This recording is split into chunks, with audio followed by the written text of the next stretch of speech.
Where they strung up a man, they say murder three. Strange things that happen here, how stranger would it be if we met at midnight in the hanging tree?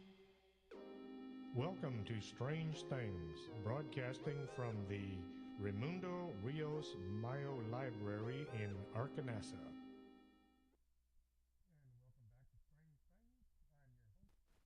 Welcome to Strange Things. I'm your host, Chris James. Helps if I turn my microphone on. This is Season 1, Episode 23, October 1st, 2016. Yes, it is already October. Time to drag those Halloween decorations out of hiding and put them back out where people can see them.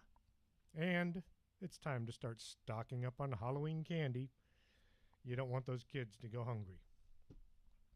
Tonight, we're going to be talking about sea monsters, creatures that live out in the oceans, in some of our larger lakes, things that have been seen by lots of people, but unfortunately, a lot of the scientific community still pretends like they're not real.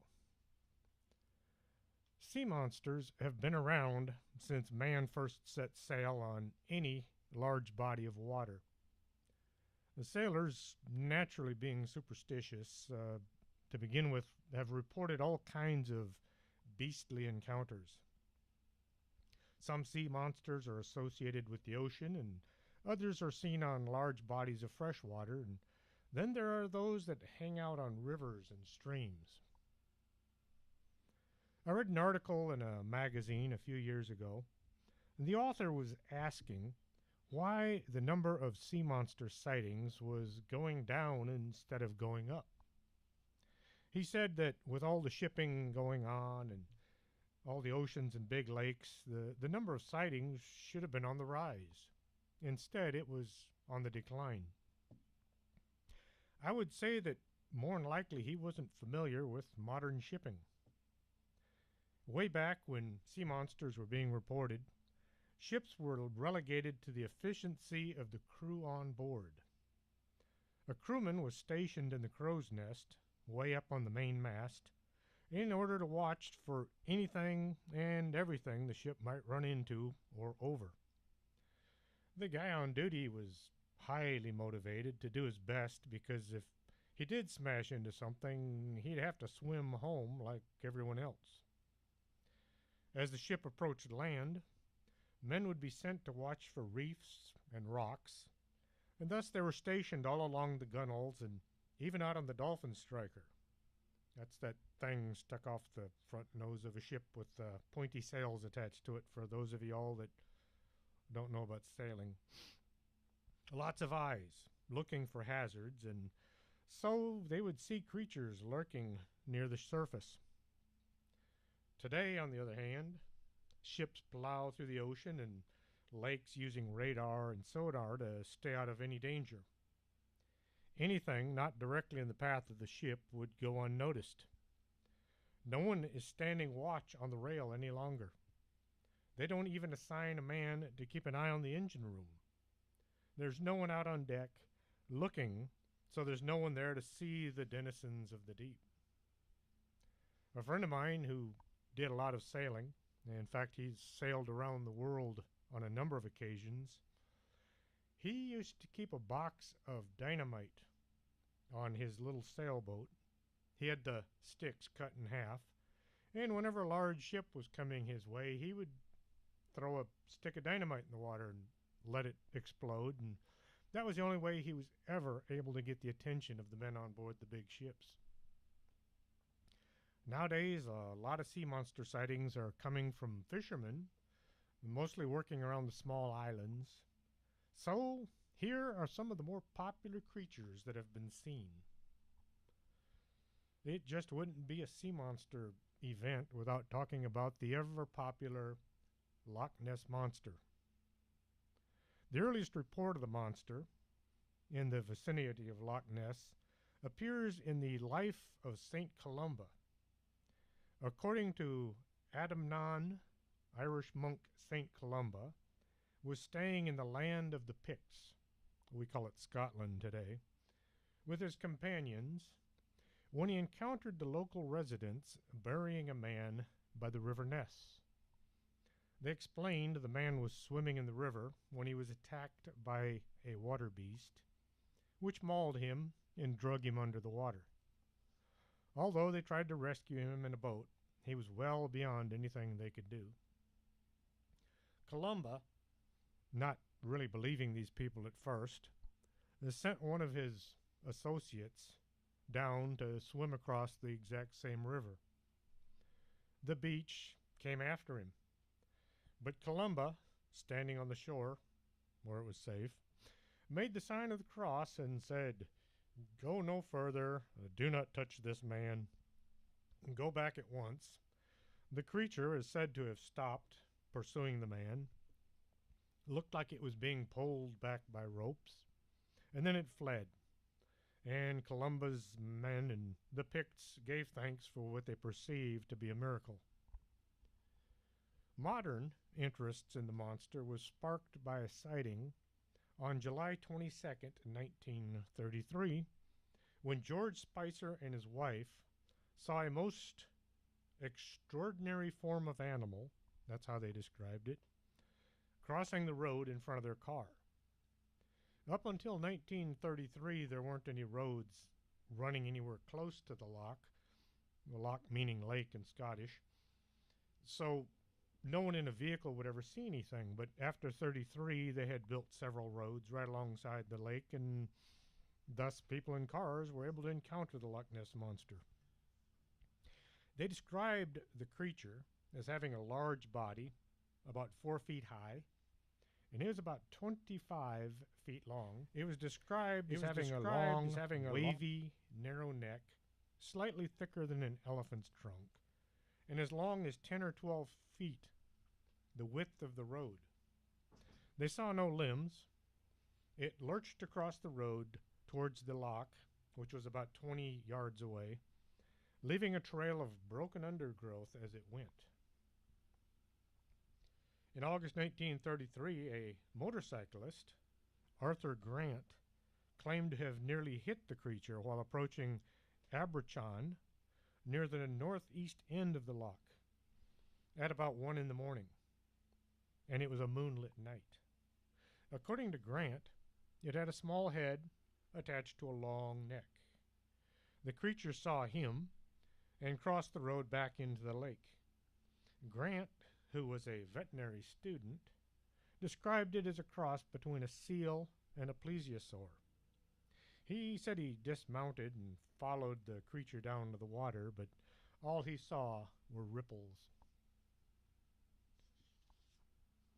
Okay, so folks spend all their time and money searching Loch Ness, using sonar and game cameras.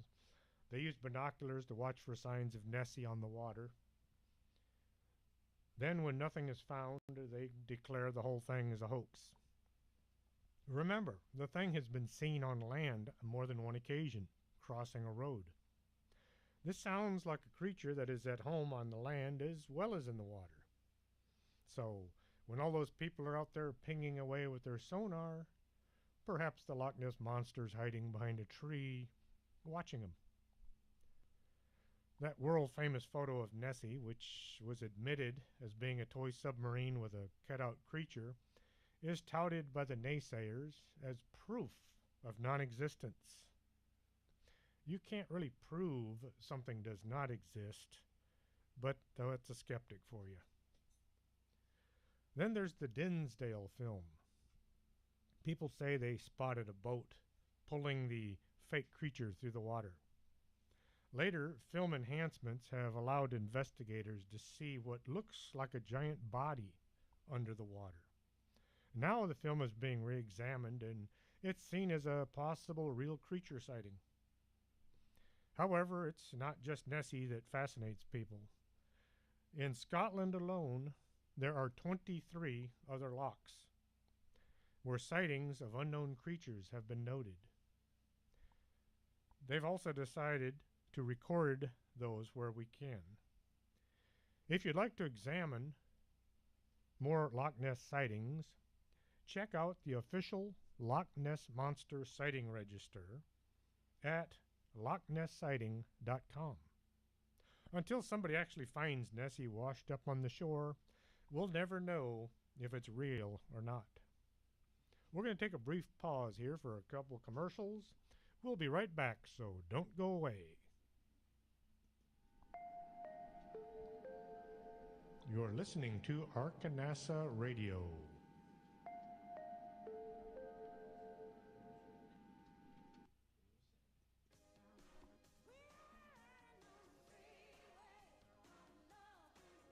Do you have skin? Would you like to take better care of it?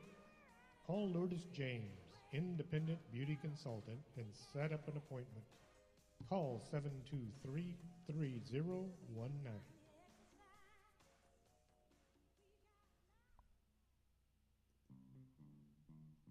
If your vision isn't what it used to be, and you're not sure you're seeing Bigfoot or just your neighbor mowing his lawn, stop on by Del Norte Optical, 107 Calle del Norte, just across the street from the Embassy Suites. You should be able to see what you're looking at.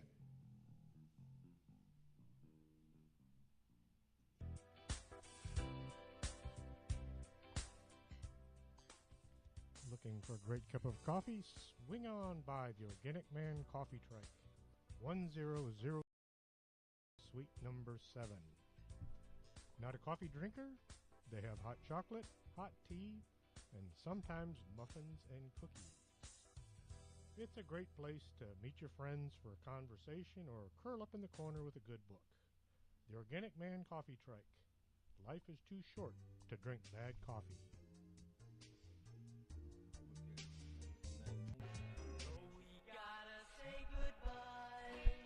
No, don't say goodbye. Stay with us. This is Arcanasa Radio. Quédate con nosotros. Estás escuchando Arcanasa Radio.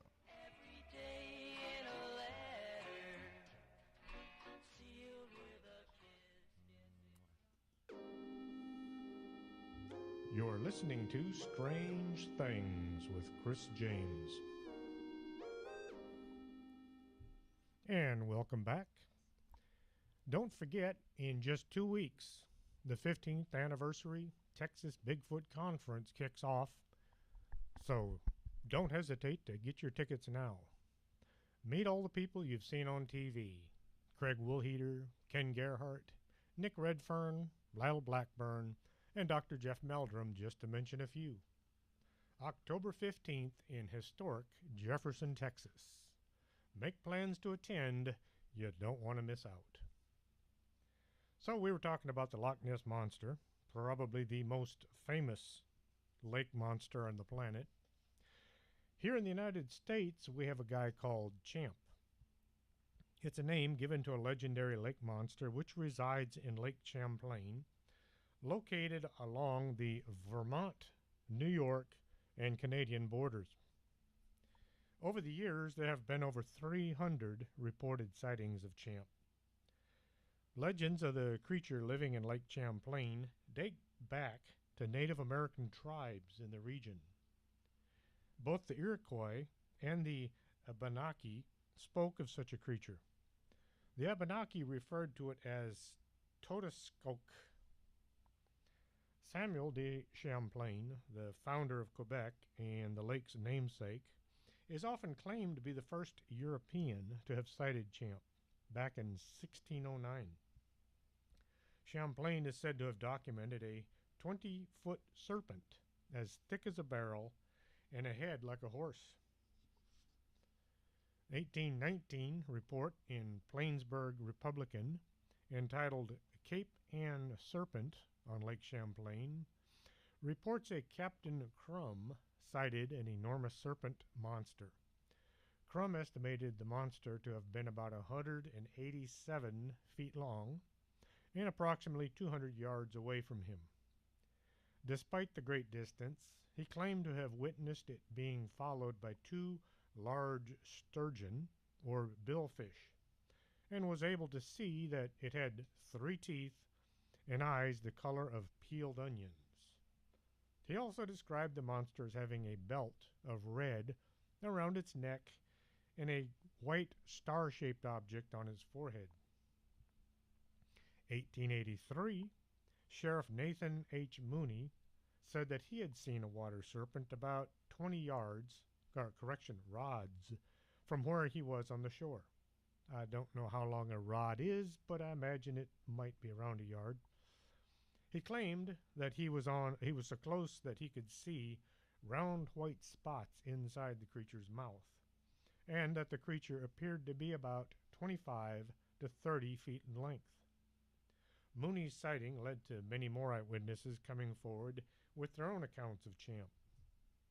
There's nothing like the sheriff saying that he had seen something to put people's minds at ease to come forward with their sightings. Now, in 1977, Sandra Mancy took a photograph while on vacation with her family that showed something sticking up out of the water. She clicked the photo of the lake, but never really took close observation of it.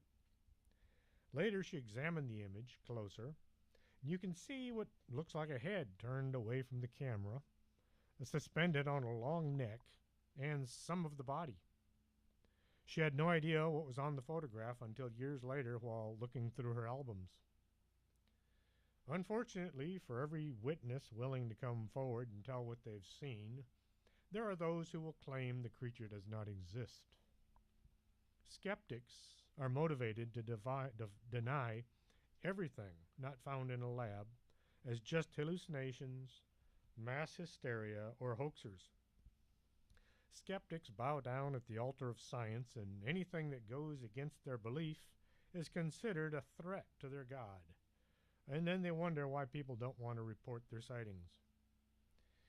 If you say you don't believe it because you've never seen one, go have a look. Maybe you'll see something that will change your mind. If, on the other hand, you say you don't believe it, period, that's about as scientific as phrenology. And what is phrenology? It was a scientific belief that you could figure out if a person was a criminal by examining the bumps on their head. It didn't work. When did science go from looking into unknown curiosities to ridiculing anyone who has a new thought? Champ is a lot closer to home, so if you're looking to investigate water monsters, there you go. Drive on up to Virginia. Vermont.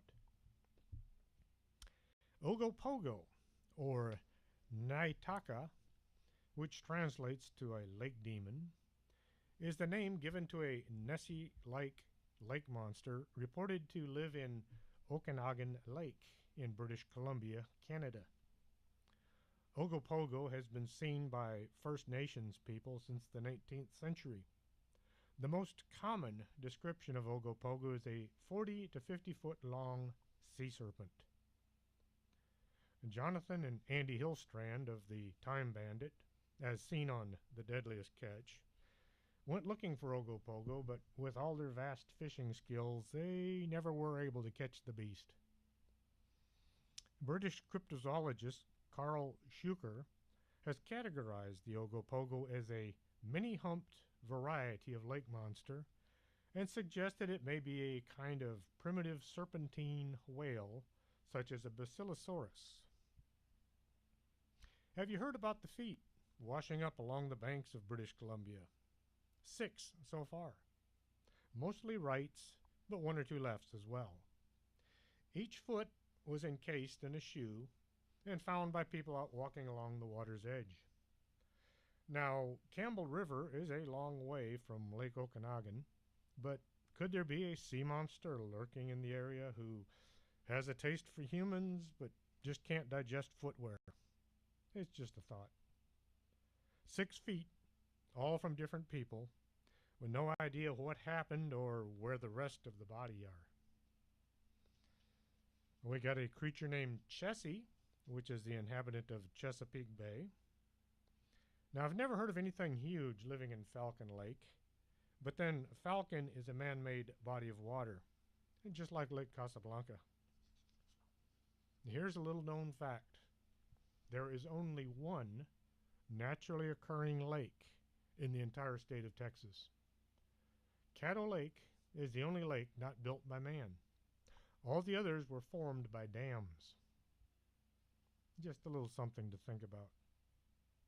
Now, Nessie, Champ, and all the other freshwater monsters are not credited with killing too many folks, but there have been some reported disappearances linked to these creatures. People have vanished without a trace and just may have been on the menu of one of these critters. The Mekilio Mbembe is a water-based creature from the Congo River basin that some people believe to be a dinosaur. Mekilio Mbembe means one who stops the flow of rivers in the Lingala language, Congo River basin folklore. Now, sometimes described as a living creature, and sometimes it's described as a spirit, loosely analogous to the Loch Ness Monster. In Western culture, it is claimed to be a sauropod by some cryptozoologists. In 2001, the Crypto Safari, in conjunction with the BCSCC, which was formed in 1989 by writer James A. Clark, a scientist named Dr. Paul LeBlanc, and a journalist named John Kirk, who just happens to be a good friend of mine, who I'll have to get on the show sometime soon. He is the member of the British Columbia Scientific Cryptozoology Club, better known as the BCSCC. Too many letters, too darn long. February 2001, in a joint venture, a research team traveled to Cameroon consisting of William Gibson, Scott Norman, and John Kirk, and a man named Robert Mueller. Their local guide was the resident expert who could get them in and out of the area they needed to go to. His name was Pierre Sima Nochegene. Hard name to pronounce. They were also accompanied by a BBC film crew. Unfortunately, no evidence of the Mekilio Mbembe was found on that trip. Now, the book Discovering Cadborosaurus by John Kirk, Paul LeBlanc, and Jason Walton of the BCSCC is available to cryptozoology enthusiasts everywhere. They cover the search for and discovery of evidence of a river creature.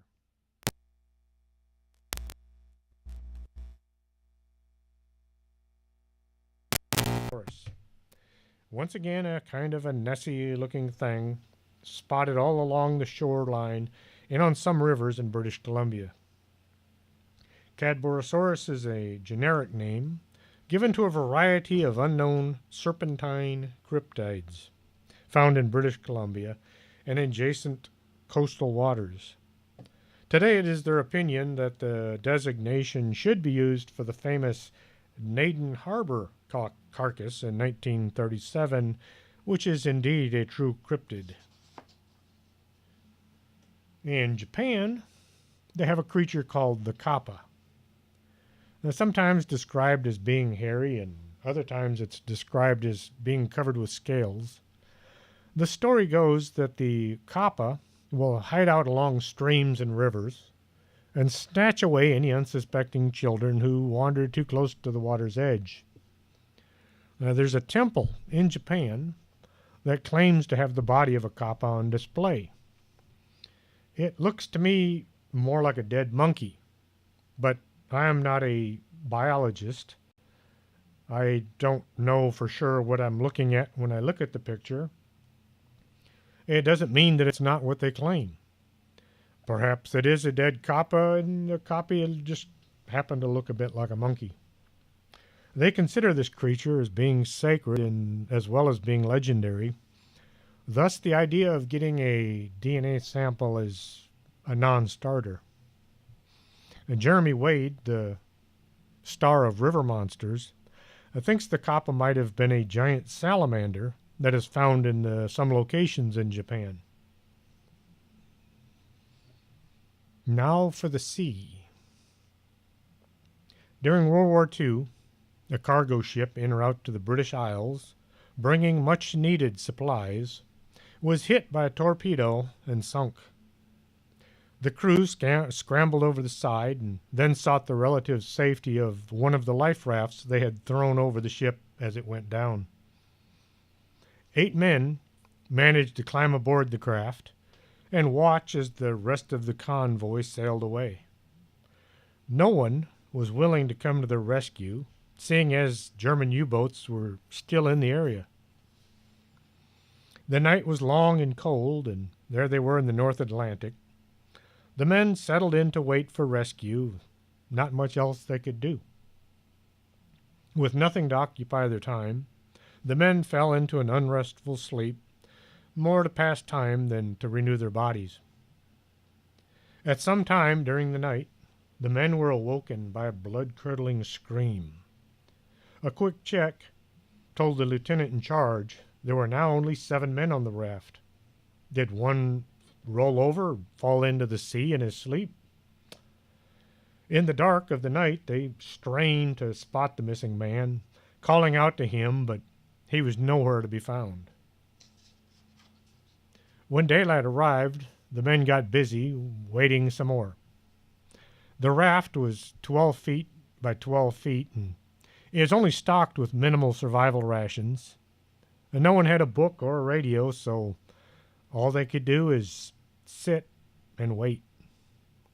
There they sat, waiting for a ship to come by. Nightfall found them in less than exuberant spirits. They settled in for another long, cold night. Once more, a scream brought everyone from their slumber, followed by a loud splash. The poor man had just time to reach a hand in the direction of his mates before being pulled down into the inky depths. Something had him.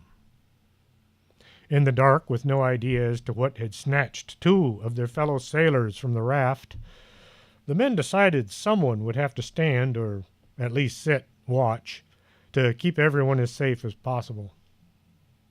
Armed with a knife, each man would take a turn guarding the others as they slept. This time, the sound of screaming brought them awake, but the guard was there, waking them to unknown danger. A huge tentacle was reaching up from the depths, then feeling about the raft for a morsel, said morsel being one of the men. Everyone tried to crowd to one side, away from the thrusting appendage, as it waved about, seeking its next meal. It latched onto the lieutenant's leg and encircled him. The lieutenant grabbed hold of his companions as the others stabbed at the monster with their knives, which looked kind of like toys next to the thing. With great effort, they managed to hold the officer and send the creature away with dozens of small wounds all along its length. The lieutenant's leg was bleeding, and he had hundreds of small lacerations, which, when examined in the light of day, radiated out in a circle about 6 inches across. When at long last the men were picked up by a passing destroyer, no one believed the story of the nocturnal giant squid that had taken their friends away. Everyone thought they had just spent too much time at sea and were having a bad effect of having their ship sunk. Even the wounds on the lieutenant's leg were written off as being caused by debris from the sinking ship. After a short time, the men simply stopped talking about it. Today, we know this creature as the Architeuthis, better known as the giant squid. And we're going to take a brief pause here. We'll be right back to tell you the rest of the story in just a few minutes, so don't go anywhere. We'll be right back. You're listening to Arcanasa Radio.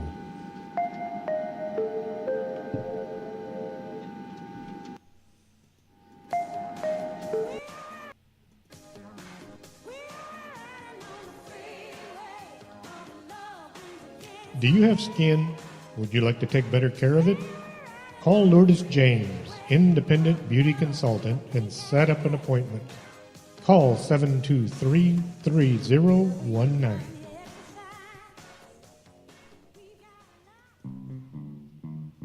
If your vision isn't what it used to be, and you're not sure you're seeing Bigfoot or just your neighbor mowing his lawn, stop on by Del Norte Optical, 107 Calle del Norte, just across the street from the Embassy Suites. You should be able to see what you're looking at.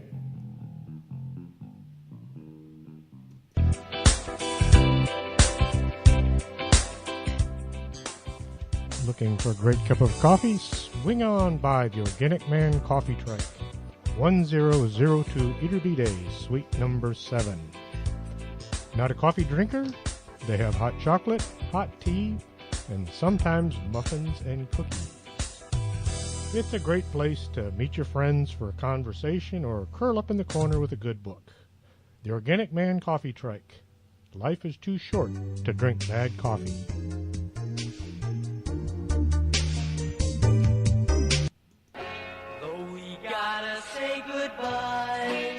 No, don't say goodbye. Stay with us. This is Arcanasa Radio. Quédate con nosotros. Estás escuchando Arcanasa Radio.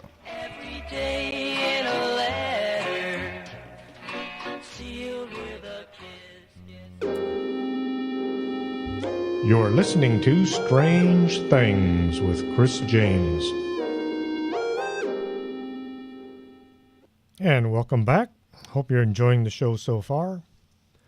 The Laredo Paranormal Research Society would like to invite you to the second annual Mall del Norte Halloween Party. October 22nd, 2016. The LPRS will be hosting a Halloween-themed car show, a case review of some of their more spectacular investigations, and the movie Goosebumps. Festivities will begin at 3 p.m. and finish up about 11. Bring the whole family to Mall del Norte, October 22nd, 2016. Now, Architeuthis is also known as the giant squid. When I was just a young'un, my dad had a tendency to suddenly announce we were going on a trip, unexpected and unprepared. One such trip took us to the Field Museum in Chicago, Illinois, and quite a long drive. While wandering about with my brother, we came upon a sight that gave me ammunition I needed to never go to sea. A giant squid was on display that had to have been about 50 feet long.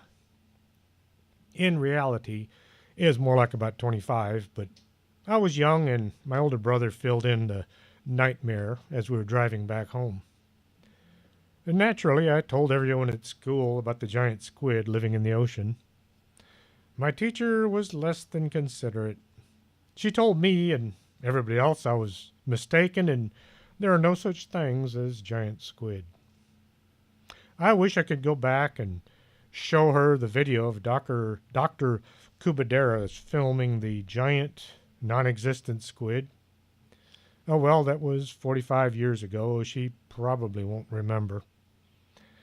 Giant squid is the second largest mollusk. Yes, it's only number 2. And one of the largest all invertebrates.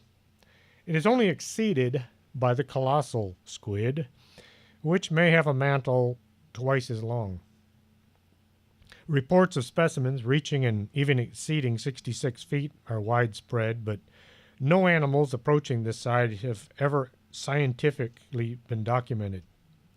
According to the giant squid expert Steve O'Shea, such lengths were likely achieved by stretching the 2 tentacles like elastic bands. Well, let's say the arms were stretched out some. Maybe the giant squid was only 45 feet long. Now think about that. A 45-foot-long creature that might just look at you the same way we look at a Whataburger. And the colossal squid is supposed to be about twice that size. That would make it 90 feet in length. The main difference between the giant squid and the colossal squid: the giant squid has suction cups lined with teeth, whereas the colossal squid has a suction cup with hooks around it. That and the size. Only 1/3 the length of a football field, that's all. the bloop. It was heard in the South Pacific Ocean in 1997. The sound was picked up by underwater hydrophones used by NOAA, the National Oceanic Atmospheric Administration. No one was quite sure what made the sound, but most believe it wasn't any man-made source. It was more than likely an animal of some kind, a very big and a very deep animal. No creature has been connected with the sound as of yet, but they're still looking into it. The Carcharodon megalodon, also known as the giant shark. It lived in the Cenozoic era. This big boy was bigger than a Greyhound bus. Megalodon grew to about 60 feet in length, and the mouth was big enough that 5 men together in its opening. Each tooth was about a foot long. Now, most scientists say the megalodon went extinct, but who knows what all might lurk in the ocean depths. It's just too bad the Discovery Channel had to run that show during Shark Week. Anyone coming forward with a real megalodon sighting will be relegated to the crazy basket instead of being taken seriously. Is it possible anyone having encountered the giant shark was either dinner or mistook what they saw as being an orca or some other giant sea creature? Odd fact. If you'd like to look for your own megalodon tooth, head on over to the Mississippi River. A megalodon used to hang out there, or maybe they still do. When I was in the Army, my tank was named Leviathan. This was a legendary monster mentioned in the Bible numerous times. The description of this creature is just how you'd describe an ocean-going crocodile. In Australia, they refer to them as salties. The saltwater crocodile is the largest of all living reptiles, as well as the largest terrestrial predator in the world. Males of this species can reach sizes up to 20.5 feet long, and some say as much as 23 feet, and they weigh over a ton. Their hide is bulletproof, and they're deadly at both ends. And to make things worse, they're fast. Now, the fastest crocodile on record was clocked at 11 miles an hour. Imagine a ton of monster chasing you at 11 miles an hour. Just about anything in its path would be just crushed into pulp. Let's make life a bit more interesting. They can jump out of the water their full length. And like a surfer catching a wave, these Goliaths can ride currents on the ocean in order to cross large areas of open sea. These scaly monsters have been known to devour sharks and even attack things that they can't eat, often assaulting boats in the mistaken belief they are either rivals or prey, biting down with nearly 2 tons of pressure, powerful enough to crush bones or punch through an aluminum hull. The crocodile is more than just a sea monster. It's amphibious. This kind of thing makes me glad I live far from the ocean. Fast, deadly, and bulletproof. What a combination. The kraken is a legendary gigantic sea monster that dwells off the coast of Norway and Greenland. A number of authorities have postulated that the legend originated from sightings of giant squid that may have grown to 40 or 50 feet. Despite the fact that the creature's original tales was not described as having tentacles and more closely resembled a whale or a crab. The sheer size and fearsome appearance attributed to the kraken have made it a common ocean-dwelling monster in various fictional works.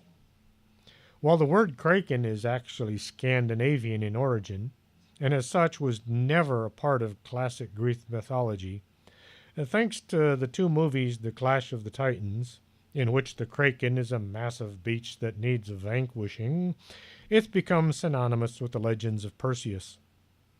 Hollywood will do whatever they wish when it comes to legends and history. Take, for example, The Kingdom of Heaven. That was a cool movie, but The depiction of the Knights Templars as a band of religious fanatics trying to shatter the truth and provoke war with Muslims by attacking caravans is a total fabrication. No Knights Templars ever attacked any caravans. Attacking caravans is what the founder of Islam, Muhammad, engaged in regularly, as did his hand-picked apostles, the caliphs. The Knights Templars were formed primarily to protect travelers from attacks by the Muslim army. In fact, it was the slaughter of Christian pilgrims by the Muslim army in violation of early agreements of safe passage that precipitated the Crusades in the first place. And then there's that scene where Sabila takes Guy de Lusignan as her husband and king. His being a Templar made marriage a no-no. Templars were forbidden to marry or have anything to do with women. And as for King Baldwin, he did have leprosy, but he never wore a mask. He just showed off his ailment as his skin slowly rotted from his body. And still, it was a neat movie. The Lusca. This vicious half-shark, half-octopus man-eater are said to have inspired terror among fishermen and scuba divers in and around the blue holes of the Bahamas for decades. Blue holes are roughly circular, steep-walled depressions, and so named for the dramatic contrast between the dark blue, deep water of their depths and the lighter blue of the shallows around them. And seen from above, they look like a giant blue hole punched into the bed of the ocean. The deepest blue hole in the world is 987 feet deep. The Lusca is said to grow anywhere from 75 feet to 200 feet, depending on the witness's report. Although a few eyewitnesses who have survived Lusca attacks seem to agree that the above description is accurate, there are others who insist that this animal's appearance incorporates more of a squid-eel combination. Either way, the result is terrifyingly ferocious predator, which one can only assume is equally horrifying in appearance. Other descriptions also mention that it can change colors, a characteristic commonly found in smaller octopi. The habitat is rugged underwater terrain, large undersea caves, and the edge of the continental shelf, or other areas where large crustaceans are found, which is supposedly what they feed on. That and sailors and fishermen. The Lusca is described as being the head of a giant shark with the body and tentacles of a squid or an octopus. If you saw the movie Sharktopus, that's kind of the same thing that people are reporting seeing. Although the general identification of the Lusca is with a colossal octopus, it has also been described as either a multi-headed monster, a dragon-like creature, or some kind of evil spirit. The fishermen say the Lusca has been known to snatch men from their boats, dragging them down for a quick meal. And Josh Gates from Destination Truth went looking for a Lusca, and he found some unknown giant thing on sonar. The team decided to get out of there as quickly as possible. And no one wanted to hang around to see if the Lusca reports were true or not. And now, Jeremy Wade is going to have a look for himself. The TV show River Monsters will now be looking into sea monsters as well. Let's wait and see what he catches. He just might get lucky. Or unlucky, depending. Now, the makara is a Hindu creature. Any creature that is half land animal on top, with the bottom half of a water creature, is referred to as a makara. Say a man with the body of a seal were swimming by, the Hindus would say, that is a makara. And now for a hard one to pronounce. The Morgor.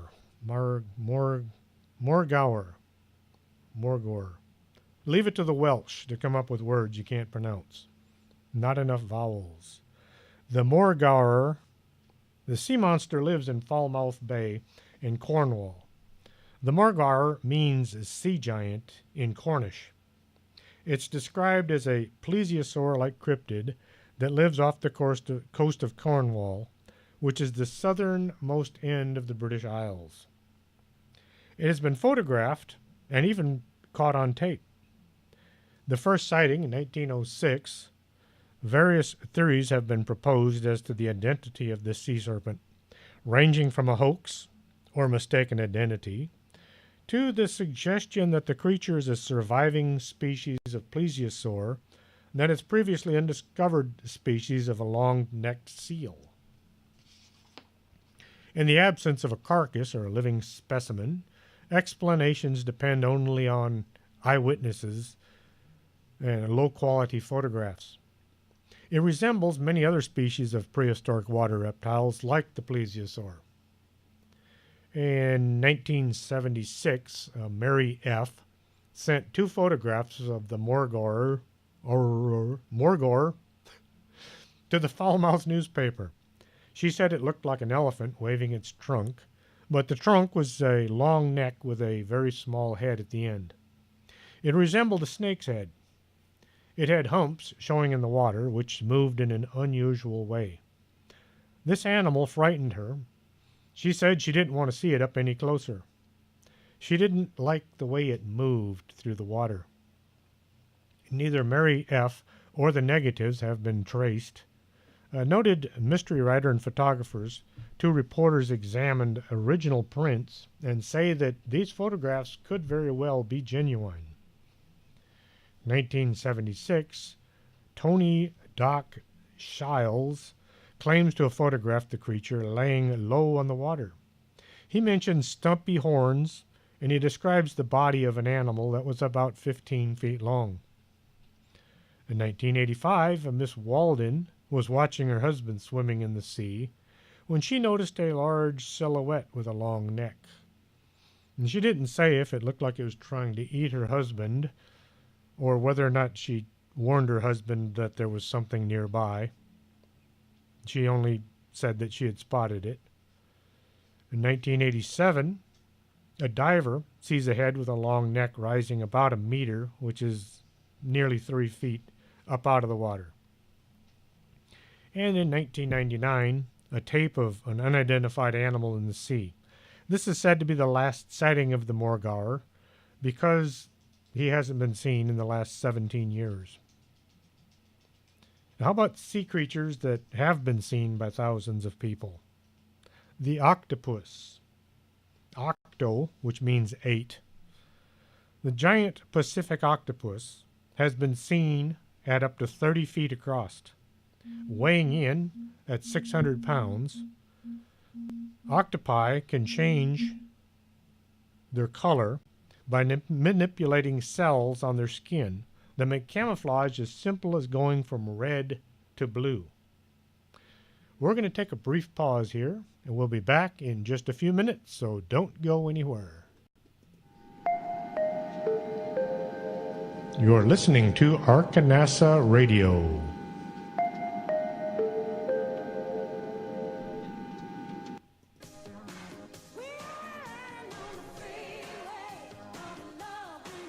Do you have skin?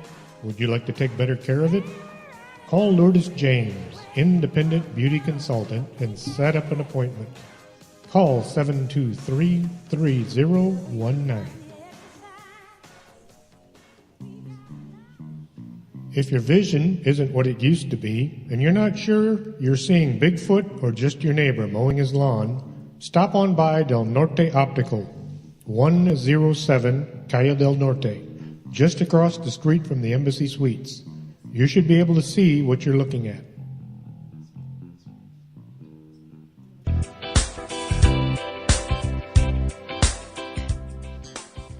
Looking for a great cup of coffee? Swing on by the Organic Man Coffee Truck, 1002 Eaterby Day, suite number 7.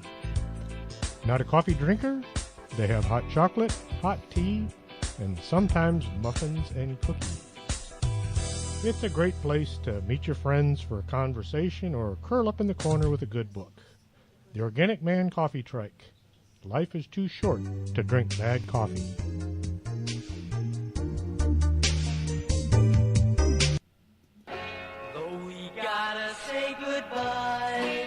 No, don't say goodbye. Stay with us. This is Arcanasa Radio. Quédate con nosotros. Estás escuchando Arcanasa Radio.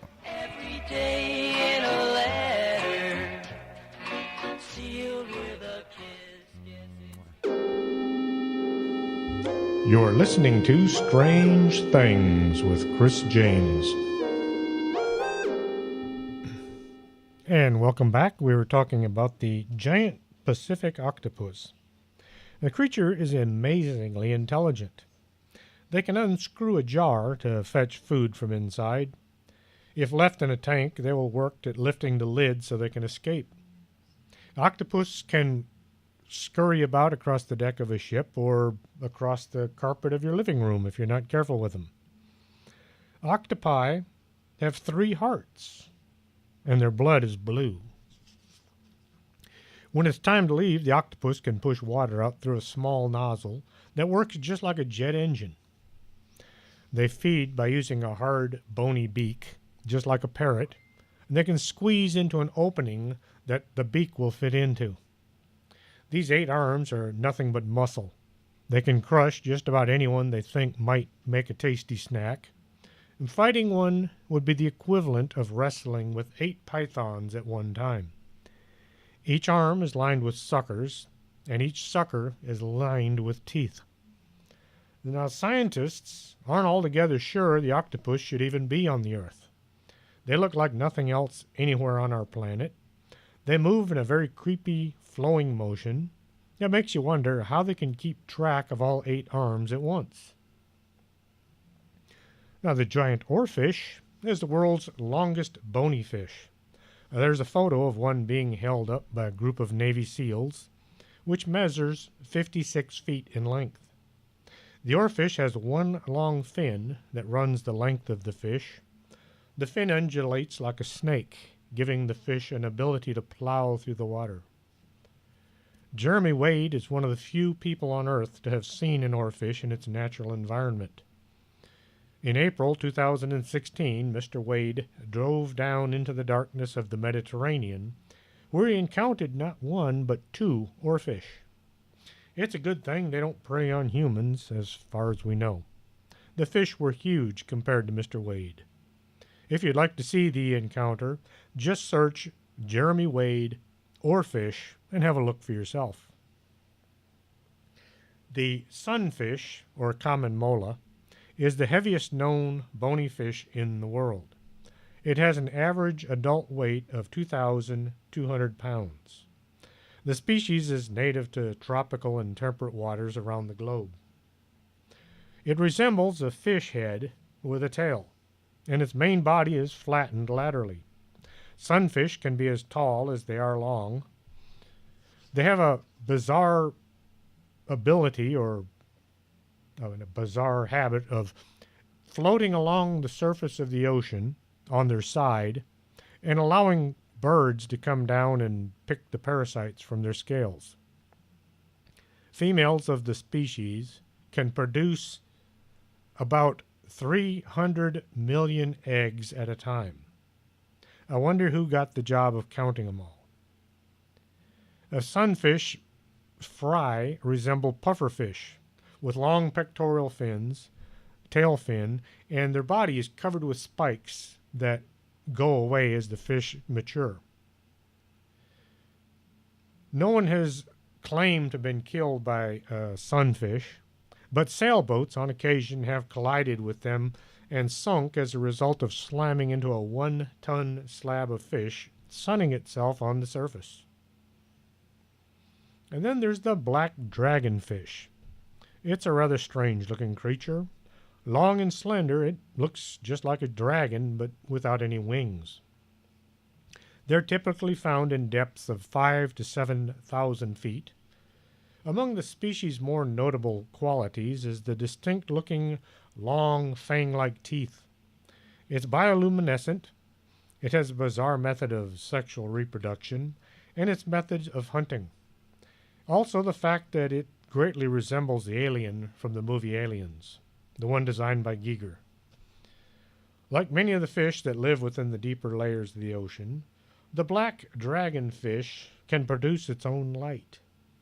In contrast to nearly any other species, though, the black dragonfish can produce light in the infrared range, as well as the normal blue-green range that most other deep-sea fish make.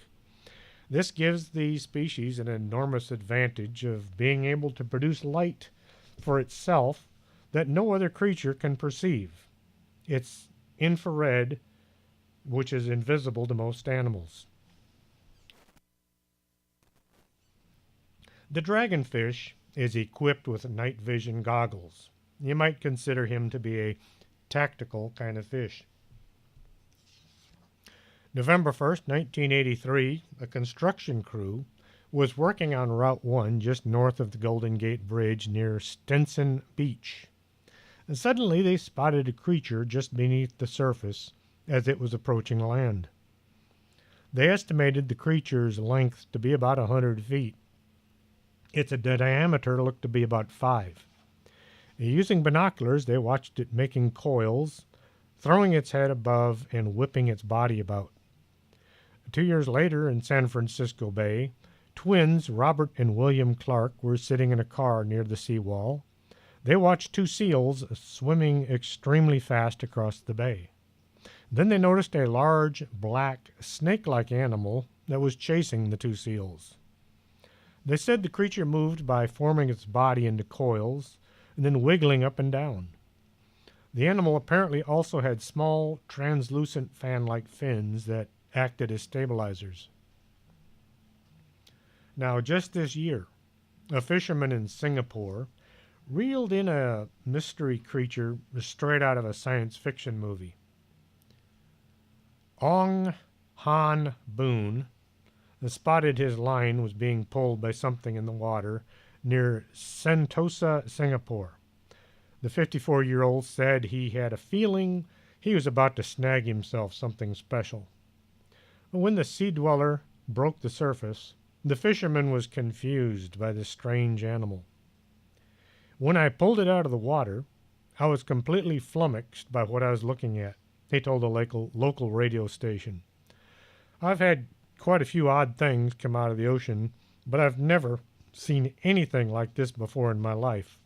It had all those arms that were waving about. Twisting and curling its alien-like body, the creature looks like some kind of a mutant starfish. The thing has dozens of arms or legs, each branching into smaller arms or legs. Boone captured this bizarre, freakish movement in a remarkable video, which he posted online in hope that someone could identify this creature. I've asked all my friends, and none of them know. All my internet searches have not turned up anything that looks like this, he said. So if no one can identify it, then I guess I'm right, Boone said. It's either an alien, or I've discovered a new species of mutant sea creature, which would not surprise him with all the pollution they've been pumping into the water these days. If you want to look at this creature, simply search for Alien Sea Creature Singapore and check this thing out for yourself. Warning, it's very creepy to look at. You can also check out Strange Things on Facebook, Strange Things with Chris James on Facebook. I've posted a video of the creature there as well. The thing is just plain creepy to watch. Next time you're near a large body of water, keep your eyes on the surface and keep your camera handy. You just might have the very next sea monster sighting. Now, next Saturday, we're going to be talking about a little-known subject, the Montauk projects, and some of the beyond belief connections to other odd occurrences. So tune in next Saturday, October 8th, and we'll be talking about the Montauk mystery. Until then, I hope you've enjoyed tonight's show. See y'all later. Are you coming to the tree? where they strung up a man, they say murder 3. Strange things that happen here, no stranger would it be if we met at midnight in the hanging tree.